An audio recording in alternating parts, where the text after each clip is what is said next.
3, 2, 1, end of test. King with a go.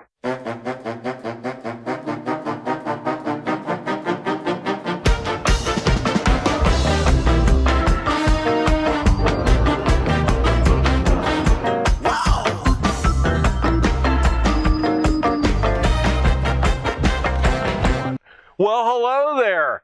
Segment 3 of our United States Air Force Test Pilot School is coming up, and you're going to want to stay on this video. All right, well now, I am like almost walking on air because we're getting into some of the really cool stuff. We're in the simulator room, and we're going to learn about the simulator a little bit, but simulators are one thing. Reality is another. This gentleman has actually been in an F-35, flown an F-35. Clutch, how you doing today? Really good. Good to see you. Nice to talk to you. Now, I always like to start out where people, came from and how did you get involved? What was your motivation to get into the Air Force? Yeah, great question. I grew up in an engineering family. Both my mom and dad served in the government, and I wanted to find the best and most exciting way that I could serve my country as well. And I found that I could do so up at 30,000 feet in a fighter jet. That would be the way to go for me. So I went to the Air Force Academy and then on to pilot training from there. I have been flying the F-35 ever since until test pilot school now. Very cool. Now, talk about a little bit, the F-35 operational squadrons are one thing, which is the cutting edge aircraft, and there's all kinds of challenges there, but what's it like to get into test pilot school? It is a rigorous application process. They're really looking at the whole person concept. And when I talk to guys who are interested in applying, they're really looking for what I call head, hands, and heart. So do you have the mental capacity to go through a very rigorous year-long process where you're earning a master's degree and flying 20 plus different aircraft all throughout the year? Do you have the hands, the stick and throttle capability to be able to digest all that new information and quickly adapt to changing aircraft throughout the curriculum? And then is your heart in it? Do you have a passion for flight test and continuing to give America the technological advantage that we've enjoyed for the past decades moving forward? Now, interesting thing about the F-35 is that it is cutting edge. Can you tell me a little bit about what you thought about when you were going to go into it and what reality is? How you've been in an operational squadron, so what was expectation and what was the outcome? I honestly couldn't have imagined how incredible of an aircraft it is, and I am biased, but when I showed up to the airplane, it's amazing. I'd come from trainers and pilot training prior to that, and then straight into the F-35, and the really exciting thing about it is there's no two-seat versions of that airplane. So we'll get into a world-class simulator for about 6 or 7 rides, go through all the emergency procedures, and then they throw you in the deep end. You go out and go accomplish your first sortie in that 5th generation fighter from there. One really fun thing about F-35 training as I was learning how to become an operational fighter pilot is that it is a multi-role platform. So really every week, similar to the curriculum here, where every week you're focused on some different curriculum event, flight sciences, different airplanes. Every week in the F-35 training syllabus is a new mission set. So one week you're focused on air-to-air tactics. The next week you're focused on close air support and working with ground troops. And it spans all sorts of different mission sets, which keeps things exciting. Now, where do you want to be? What's your future path? Where are you headed? I'm incredibly excited to be going back to the F-35 after test pilot school. So I'll join the 461st Flight Test Squadron here at Edwards Air Force Base, where I'll be an F-35 test pilot. And really, I'm just very excited, and I feel fortunate to be able to hit the ground running back in the platform I love, making it better into the future. I want to thank you, Clutch, for we told you hair and makeup, and obviously you took care of the hair. There's no problem there. Good to go. But you're done. I like that. See, I kind of, it goes all over the place. Now, I think what we're going to do is we're talking about, you're actually going to take us through a syllabus on the F-35 and the simulator, and this is so cool. I had no idea that we were going to be able to see one of the simulators. So maybe we can cut out of this here, and then we'll adjourn to the simulator, and then you can kind of maybe take us a little bit through what that simulator does. That sounds great. Fantastic. Let's do it. Thank you. So here we are in the simulator. This is emulating a baseline T-38C, which is one of our primary curriculum aircraft. We've got a nice view of the heads-up display here in the sim. Over on the left, you've got your airspeed. Right now you're flying at a kickin' 307 knots calibrated airspeed. And then over on the right is your altitude. So we're just below 15,000 feet at this point. And you can start to get a feel for what the T-38 is like.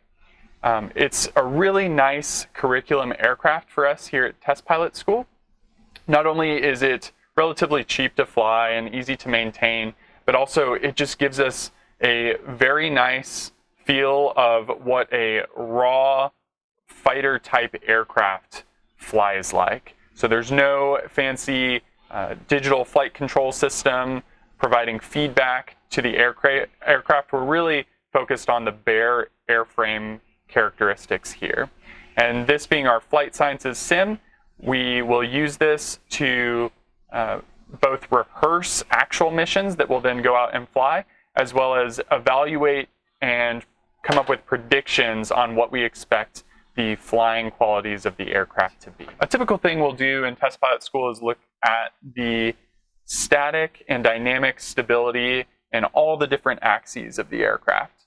So we'll start with the longitudinal axis, which is the pitch up and down. And we'll do something like a pitch doublet flight test technique. So for that one, it's simply, we would, for a specified flight condition, so say we were really interested in testing the T-38 stability at 320 knots and 13,500 feet, we would get to those conditions and then start our maneuver. Now for the pitch doublet itself, all we're going to do there is we're looking to excite the longitudinal stability modes of the T-38. We're going to do that with a smooth pitch up, smooth pitch down, and then return back to center. And we'll do it at a pacing How many degrees do you want to go? That's good right there.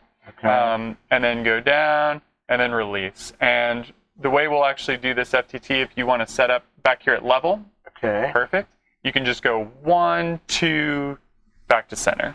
And so that is, it's all about pacing, trying to 1, 2, 2, and then back to center and release. And then we'll count things like overshoots.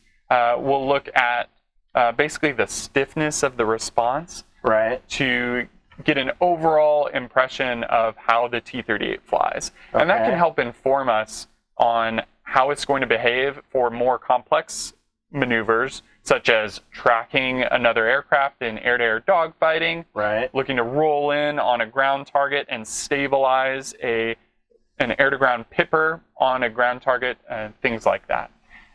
So that's the longitudinal mode.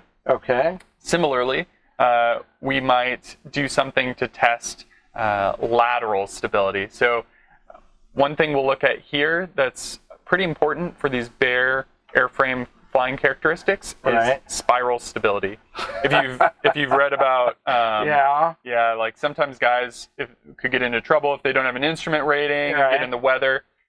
Airplanes that are not that do not exhibit spiral stability will tend to, in a bank turn, start to roll off more and more. So for that one, very simple flight test technique. You can roll to just 20 degrees of bank to either side. That'll be that second tick right there. And then, so that's 30 now, so come back to 20, there we go. Good. You're making me look good with, you know, how difficult it can be to fly the T-38. We'll get to our specified flight conditions we want, and then we'll just release the stick. And in the sim, it might behave fairly benignly, so you can just actually let go of the stick from here. So let go. There you go. And that'll be, now we're testing an open loop response, and we'll count for 20 seconds watching what the aircraft does, how it behaves. Typically, we're trying to characterize the aircraft behavior rather than necessarily saying whether it's good or bad in all situations. So an airframe like an early trainer or a Cessna, you want to have lots of spiral stability, for example, so that guys are safe, even novice pilots, as they're learning to fly on instruments.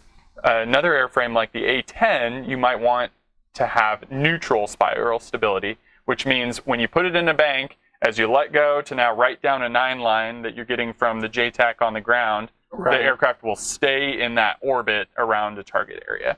So it totally depends on the mission set. And one thing we really emphasize here in the curriculum is military utility. So what is this aircraft meant to go do for the warfighter? Right. And that really frames the way we test out the airplane. Right. The name of the game to do well on our curriculum events for something like a T-38 is energy management.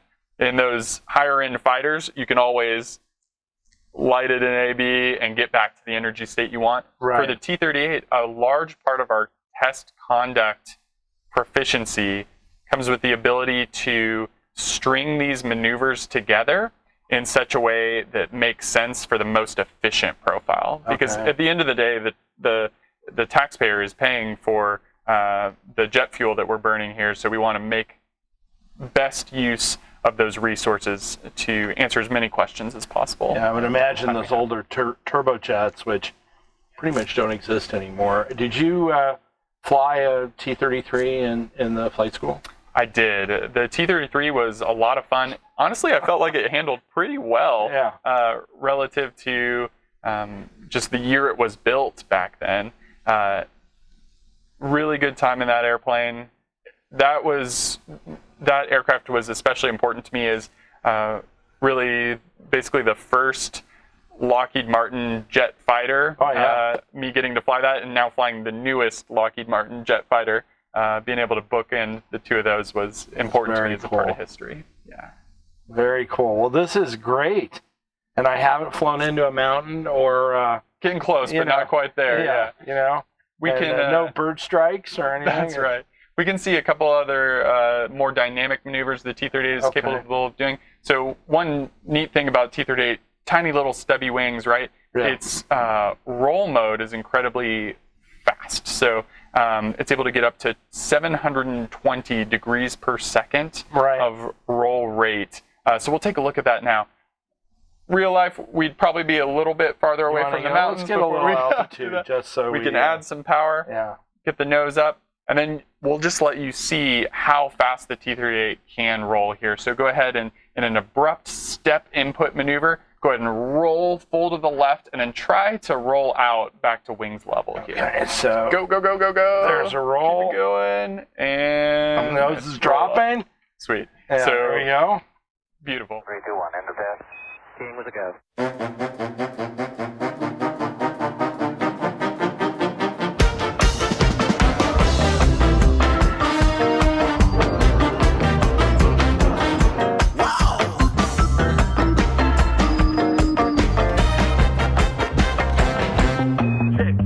Rise to the blessed day.